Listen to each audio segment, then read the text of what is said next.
예, 방송하겠습니다.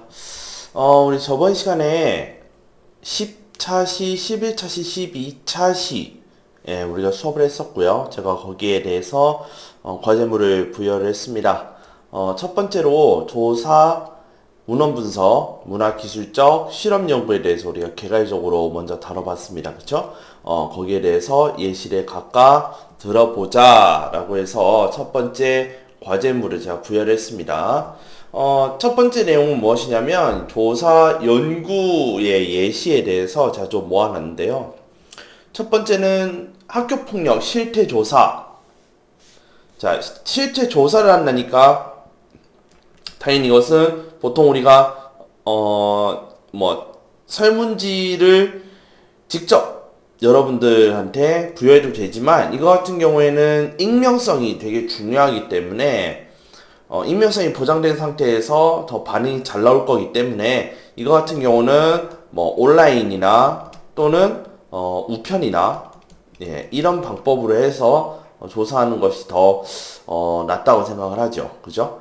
그 다음에 하루에 접하는 광고의 수. 자, 이거 같은 경우는 온라인 조사를 통해서 알아봤을 때 굉장히 효율적인 조사가 될 겁니다. 왜냐하면 우리가 최근에 우리가 광고를 인터넷을 통해서 되게 많이 접하고 있기 때문에 인터넷을 통해서 접한 광고의 수를 온라인 조사로 조사를 했을 때 하나의 매체를 가지고 조사까지 할 수 있기 때문에 아주 굉장히 효율적이라고 생각을 하고요. 그 다음에 여가 시간에 하는 활동조사, 요거 같은 경우에는 우리가 직접 이제 대면한 자리에서 설문지를 가지고 조사하는 것이 괜찮을 것 같습니다. 이거 같은 경우에는 굳이 익명성을 요구하지도 않고요. 여러분들께서 평소에 무엇을 하는지에 대해서 간단한 앙케이트 조사하면 되기 때문에 또는 전화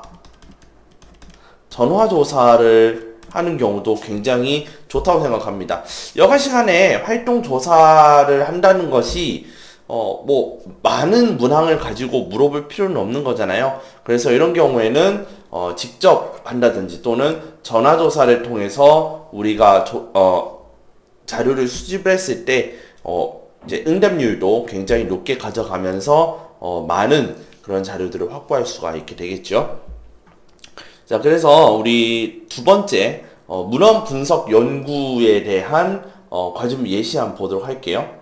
문헌 분석 연구 같은 경우에는 첫 번째 조선시대 사람들의 문화생활. 우리가 캠 하나 들고 그죠? 캠 하나 들고 어디 가서 촬영할 수 있다든지 또는 설문지를 가지고 우리가 조사를 할 수 없잖아요. 그래서 이 당시에 사람들의 문화생활에 대해서 우리가 문헌 분석 연구를 할 수밖에 없는데 가장 대표적인 것이 우리가 다큐멘터리나 그러니까 이제 동영상을 통해서 시청하는 방법이 있고요.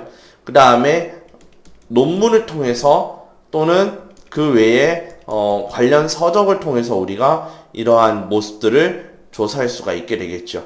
그 다음에 공익광고가 현 사회에 미친 영향에 대한 논문 분석. 자, 여기 처음부터 논문이라고 되어 있잖아요. 그쵸? 그렇기 때문에 일단은 첫 번째로 논문을 통해서 알아보는 방법도 있고요. 먼저 논문을 통해서 이 이 연구에 관련된 동향을 먼저 파악을 할 수가 있게 되겠죠. 그 다음에 공익광고에서 또 공익광고협의회에서 내놓는다든지 또는 통계청의 자료를 통해 우리가 알 수도 있고요. 통계청 자료라고 한다면 당연히 통계 자료가 되겠죠. 통계 자료를 우리가 사용하는 방법이 있고 그 다음에 실제로 어떤 그 공익 광고가 있었던 시절에 어떤 일들이 있었는지 우리가 조금 연결 지을 수 있어야 되기 때문에요. 논문도 중요하지만 서적과 그 다음에 그 당시에 방영되었던 공익 광고를 우리가 직접 보는 방법이 있겠죠. 그죠? 동영상을 같이 우리가 보고 이것을 짜 맞춰서 우리가 연구를 진행할 수도 있게 되겠죠. 그다음 6.25 전쟁 당시 양민학살에 대한 연구. 자, 양민학살이 저질러졌어요. 보도연맹에 가입됐던 사람들을 이승만 정부 때 이제 많이 학살하게 되는데, 근데 이제 이런 양민학살에 대한 연구를 하기 위해서는 기본적으로 책의 힘을 굉장히 많이 빌리게 될 거고요. 그 다음에 이 연구를 할 때 양민학살 전문가들한테 직접 가서 물어보는 그런 이제 뭐 인터뷰 이런 것도 할 수 있지만, 지금 우리가 문헌 분석을 하는 거기 때문에 서적이라든지 뭐 사진 이런 것들도 필요하겠죠. 그 다음에 관련 다큐 동영상을 통해서도 조사를 할 수가 있고요. 그 다음에 이거에 대해서 분명히 연구를 진행한 것이 있습니다. 그래서 논문을 우리가 참조하여서 이 당시에 또는 6.25 전쟁의 양민학살에 대해서 어떤 연구들이 진행되어 왔는지 이러한 자료들을 통해서 우리가 알 수가 있죠. 자, 그 다음에 문화기술적 연구에 대해서 볼게요. 문화기술적 연구. 자, 우리가 오늘 수업 시간에 할 내용이 바로 문화기술적 연구인데요. 먼저 문화기술적 연구에 대해서 보시면 대체적으로 어때요?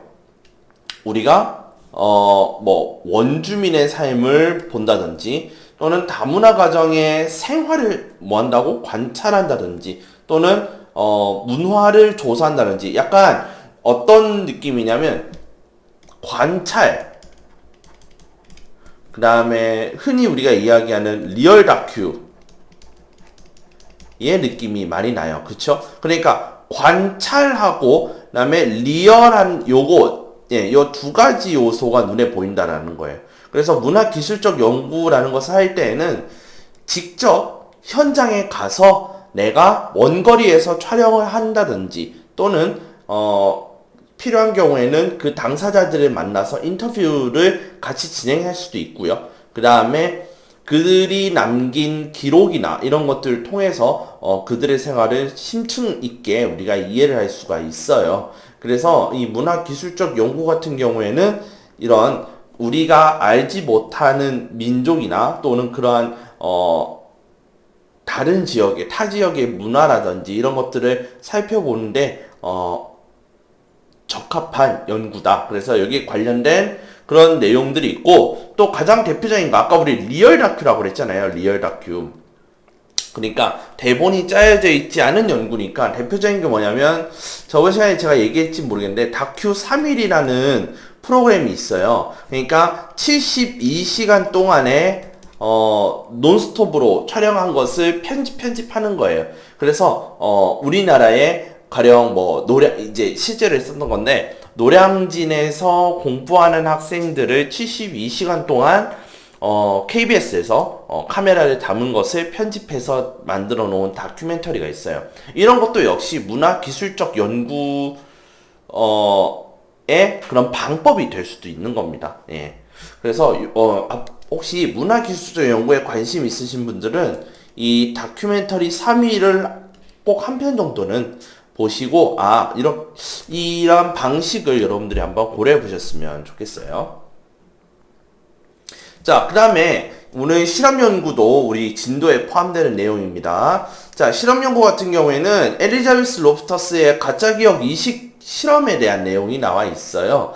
제가 이게 무엇인지 몰라서 제가 찾아봤는데, 피해자와 목격자의 기억이 잘못되었을 가능성을 연구한 실험이 바로 가짜기억 이식 에 대한 연구예요. 그래서 이제 심리학 중에서도 범죄 심리학에서 이런 것들을 하게 되는데, 여러분들은요, 여러분들의 기억을 얼마나 믿으시는지 전 잘 모르겠습니다. 하지만 여러분들의 기억이 잘못되어 있을 가능성이 있는 거죠. 그래서 가령 제가 뭐 어떤 사람한테 폭행을 당했는데 그 옆에서 지켜보는 사람이 내가 먼저 때려서 폭행이 시작되었다, 이렇게 이제 기억이 조작이 될 수도 있는 거예요. 그러니까 자기한테 유리하게 기억이 조작이 되어 있을 가능성, 이런 것에 대해서 엘리자베스 로프터스가 이런 부분을 입증하려고 연구들을 많이 했다. 그때 이제 관련된 내용이 바로 이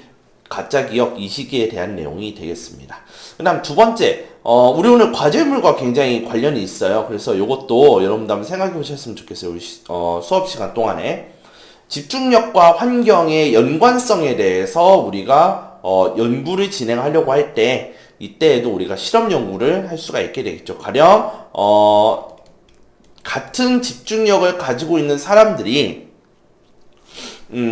환경을 조금씩 달리하는 거예요. 하나는 시끄러운데, 하나는 조용한 곳에. 그렇게 했을 때 같은 A라는 문제를 풀게 한 다음에 여기에서 성적이 얼마나 나오느냐, 요것을 가지고 비교하는, 이제 그러한 연구들을 쉽게 할 수 있을 것 같고요.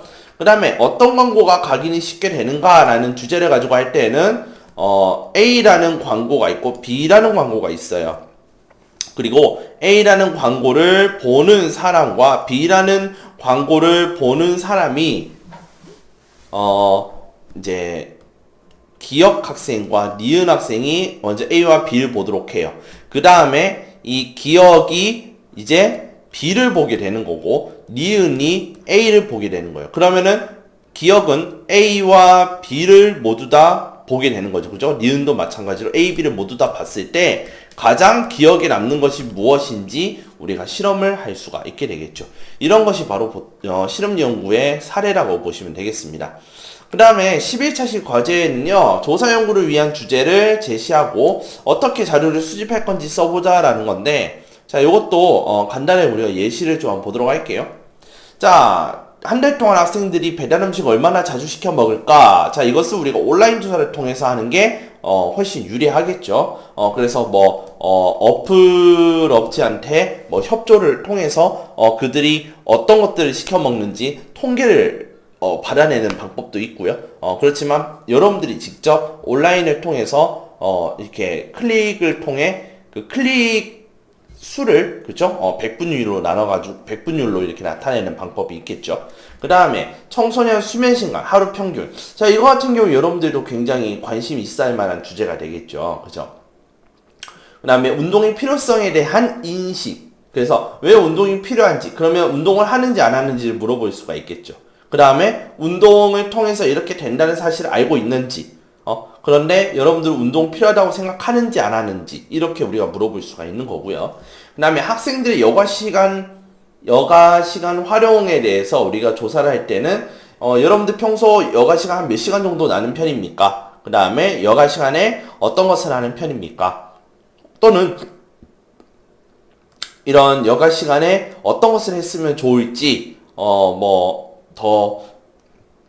추가적인 내용도 우리가 물어볼 수가 있게 되겠죠. 이런 경우에는 답이 정말 모두 제각각이기 때문에 면접 조사를 통해서 우리가 알아보는 것이 좀 더 효율적이 될 수 있겠다 말씀을 드릴 수 있죠.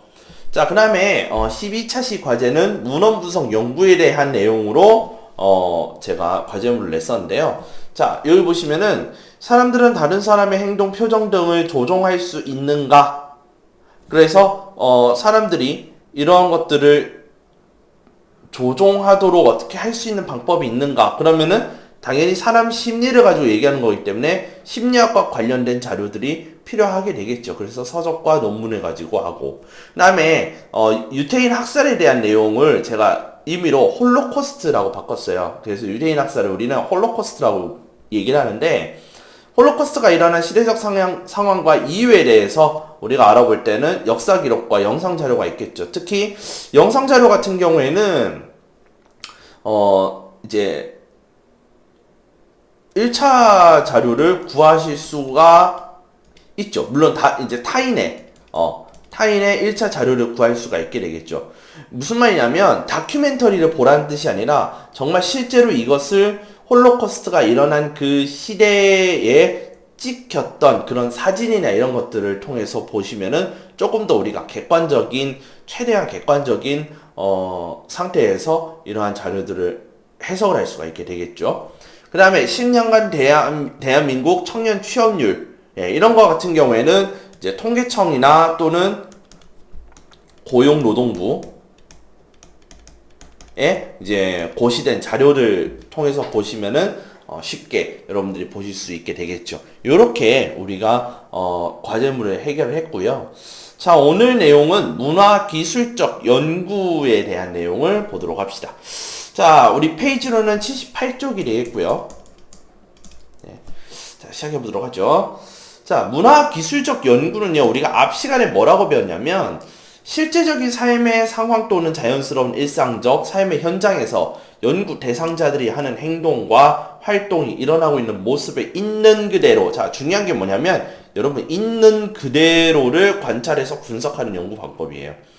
그렇기 때문에 여러분들이, 뭐, 캠을 찍는다든지, 또는 뭐, 취재를 한다든지, 이런 것들을 하더라도, 절대 해서는 안 되는 것이 뭐냐면 있는 그대로를 여러분들이 담아야 되기 때문에 개입을 하더라도 무엇에 이제 이 사람들의 행동이라든지 그런 활동에 영향을 주어서는 안 돼요.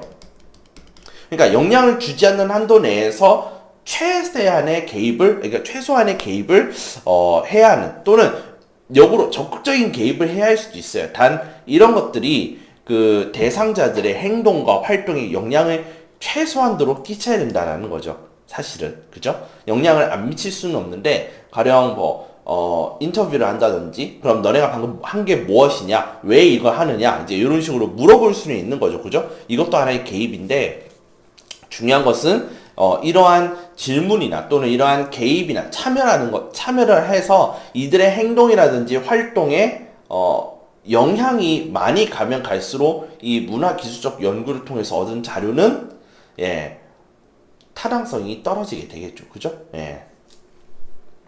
이런 얘기를 했었고요. 자, 그래서 현지에 가서 참여 관찰과 공시적 또는 비공시적 면접, 그 다음에 비구조화 심층 면접을 통해 자료를 수집하기 때문에, 자, 참여 관찰, 면접, 그 다음에 뭐 비구조화 심층 면접 등등등 여러 가지 방법을 혼합한다. 네, 이러한 특징을 지니고 있어요. 그러니까 한 가지의 방법만으로 연구를 진행하지 않는다라고 얘기를 했습니다. 그 다음에 일상적인 삶의 현장에서 상호작용하는 사람들의 행동을 아까 얘기했죠. 있는 그대로 관찰하고 분석하는 것이기 때문에 특정 집단 구성원의 생활 양식이나 사회적 맥락을 이해할 수가 있는 거예요. 그러니까 아까도 얘기했지만은 아프리카 원주민들의 그런 생활 양식을 그대로 우리가 연구를 하는 것이 중요한 거예요. 됐죠? 그 다음에 왜 이들이 이런 식으로 행동을 하는지 그런 사회적 맥락을 우리가 직접 관찰함을 통해서 우리가 나름대로 이해를 하는 거예요. 이것을. 그 사회에서 일어나는 현상을 심층적으로 이해하기 위함이다. 네, 이렇게 보시면 되겠습니다. 자, 그래서 어떤 특징이 지니냐면 첫 번째, 객관성을 위해 적당한 거리를 두고 상황으로부터 떨어져 연구를 해야 한다. 사실 이게 굉장히 중요한 거예요. 아까 얘기했지만은 개입이라는 것이 전혀 없을 수는 없어요. 그러니까 개입을 한다는 거예요. 개입을 하는데 아까 무엇을 위해서? 객관성을 최대한으로 확보하기 위해서는 개입을 하되 최소한으로 개입을 하든지 또는 적극적으로 개입을 하더라도 어떻게 해야 되냐면 상황이나 또는 그들의 행동이나 그런 것들에 변화를 줄 정도로 개입을 해서는 안 된다라는 거예요. 아까 얘기했지만은 그런 것을 했을 때 연구의 객관성이 저하되는 그런 문제가 생긴다라는 거죠. 그죠?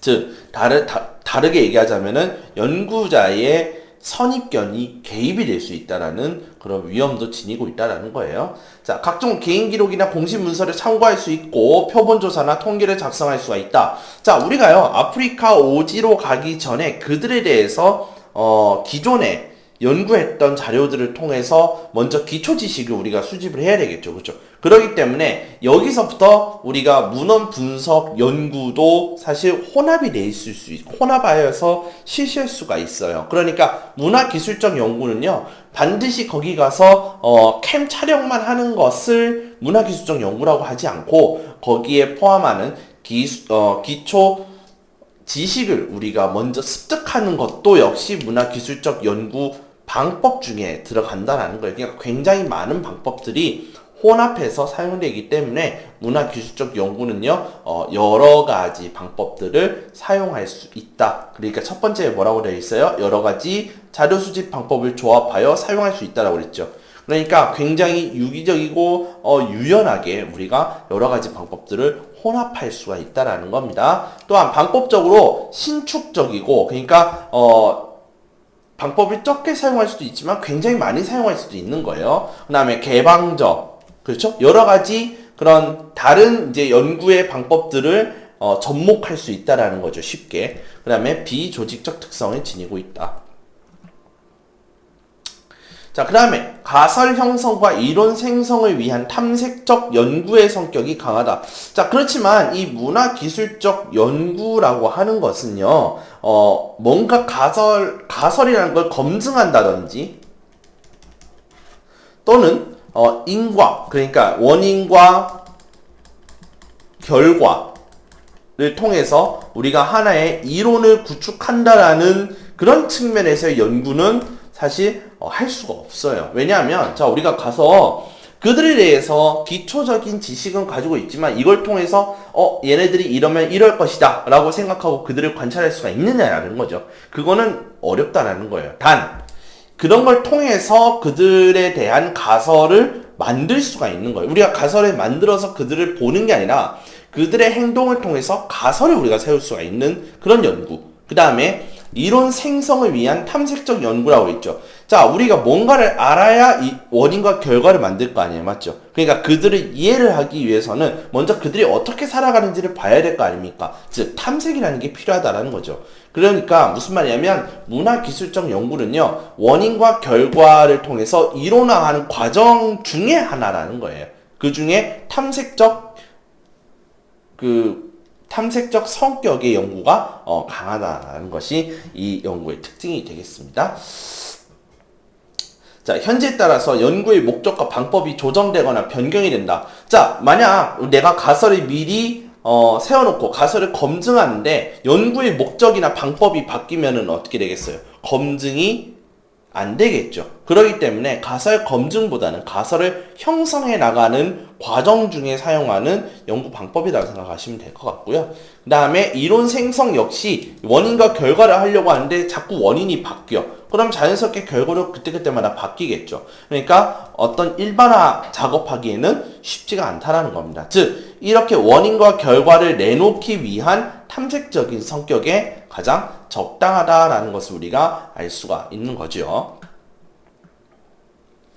자, 이렇게 문화기술적 연구의 주요 절차는요, 첫 번째 준비, 그 다음에 현지 조사 착수, 그 다음에 현지 조사, 그 다음에 철수 및 완결. 네, 이제 요런 이제 크게 4가지 절차들이 있어요. 예. 그래서 먼저 준비 보자면 연구 주제와 문제 설정, 연구 대상들을 선정을 해야 되는데, 자, 먼저 가기 전에 우리 책 옆에 보시면 무엇이 있느냐면 문헌 연구라는 것이 있어요. 문헌 연구를 하고 그 다음에 현지 조사, 장소 선정 및 접근. 자, 이렇게 돼 있죠. 그러니까 현지 조사에 필요한 부분을 준비하는 단계, 이렇게 2가지의 단계로 구성이 되어 있어요. 준비에는요.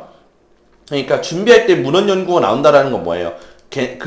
그들에 대한 기초 지식을 먼저 가지고 간 상태에서 어디를 갈 것이고 누구를 조사할 것이고 그들의 무엇을 담아낼 것인지 이것을 정해놓은 상태에서 날아가야 되는 거예요. 그곳으로. 됐죠? 그 다음에 현지 조사 착수 보시면은 현지에 들어가 현지 구성원들과 사회적 관계를 설정을 한다. 자, 요게 첫 번째예요. 요걸 먼저 해야 돼요. 나는 누구고 나는 뭐 하기 위해서 왔고 너희들과 좋은 관계에서 맺고 싶다. 이런 것들을 우리가 표명을 해야 하고 그래서 그들의 이해를 받아야 되고 그들의 양해를 우리가 구해야 되겠죠.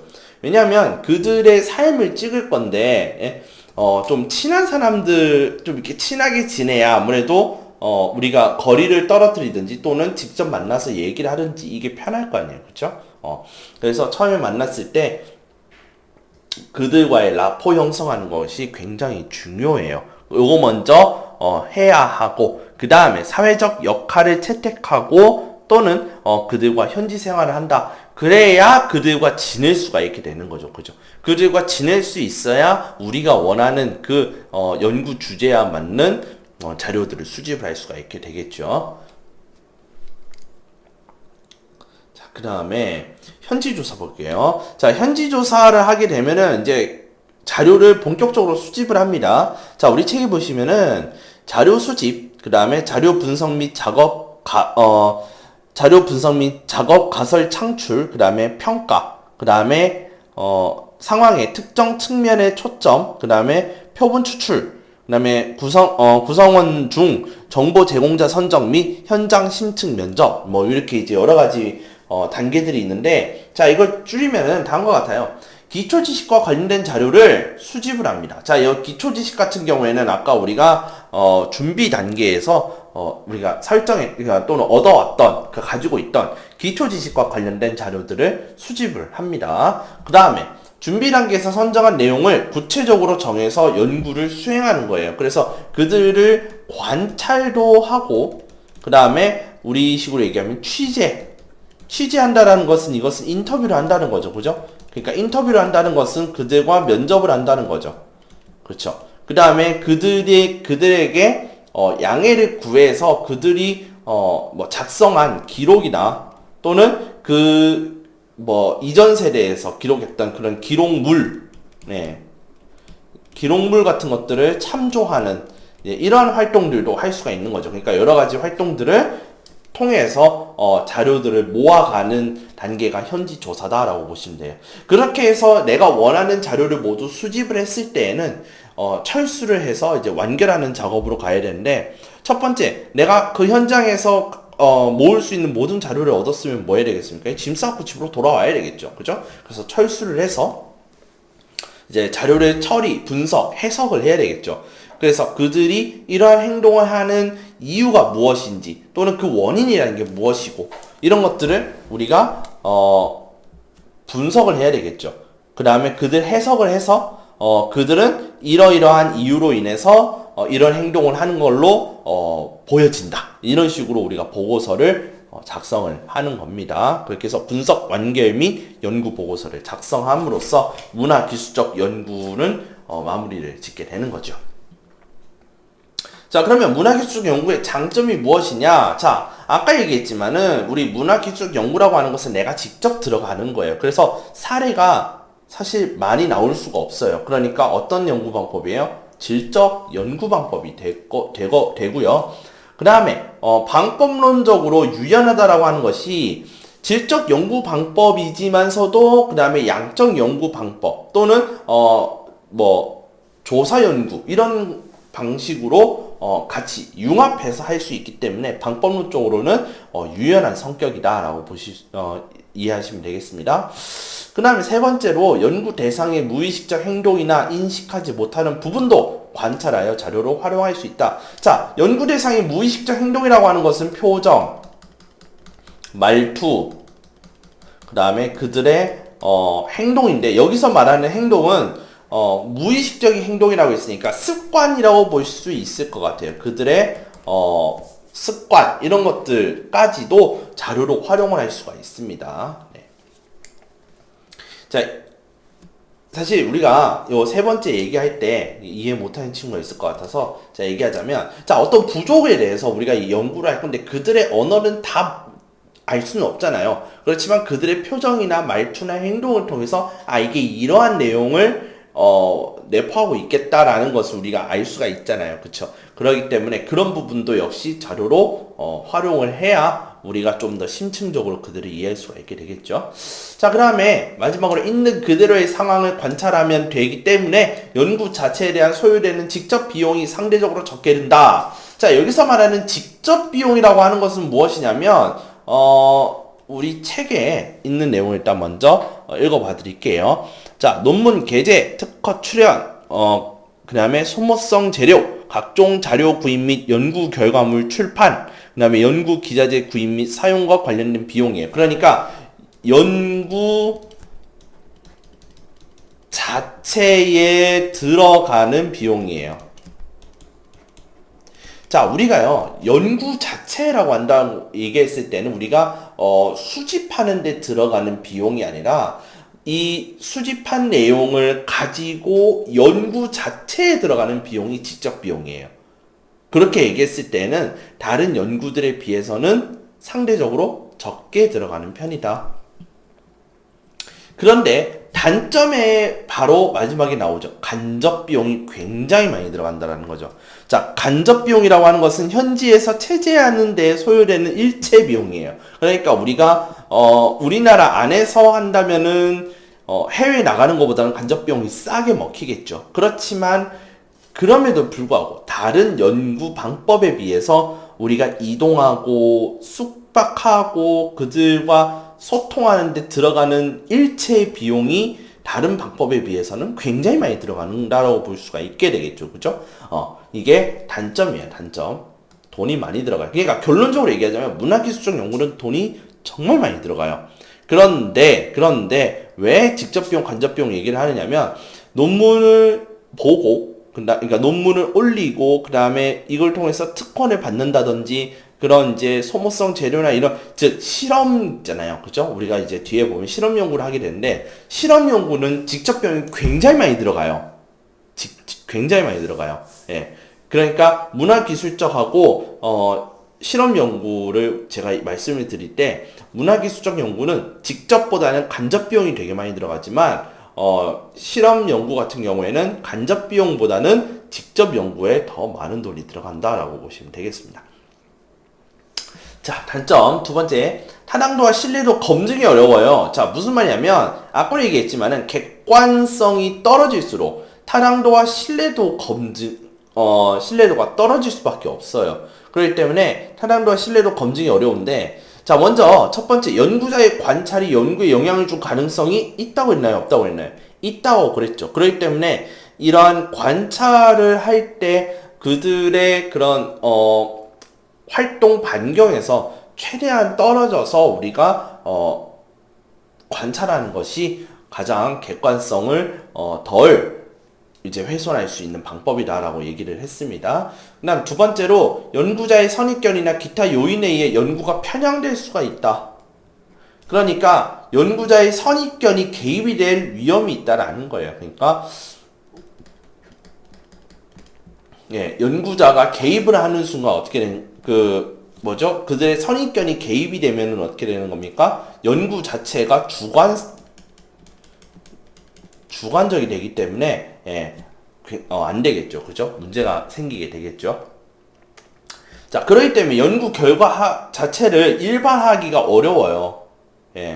자, 무슨 말이냐면 연구자의 선입견이 안 들어갈 수가 없어요. 들어가는데 최소한으로 들어가라고 제가 말씀을 드렸잖아요. 그렇죠? 최소한으로 들어갈 수밖에 없어요. 그렇기 때문에 이 연구 결과가요, A라는 사람이 문화기술적 연구를 할 때랑 B라는 사람이 문화기술적 연구를 할 때랑 결과가 같지가 않을 가능성이 커요. 그렇기 때문에 대표성에 문제가 발생할 수 있다라고 얘기를 드릴 수 있죠. 그 다음에 시공간적 한계로 인해 여러 관찰 대상을 동시 관찰하기 어렵다. 자, 제가 몸이 5개면은 괜찮은데 하나밖에 없잖아요. 여러 관찰 대상을 동시에 관찰하는 것은 어려워요. 그렇기 때문에 우리가 어떤 것을 찍어서 그것을 관찰을 해야 돼요. 그러다 보니까 상대적으로 여러 가지 자료를 확보하는 데는 어려워요. 그러니까 대표성의 문제가 발생을 하는 거죠.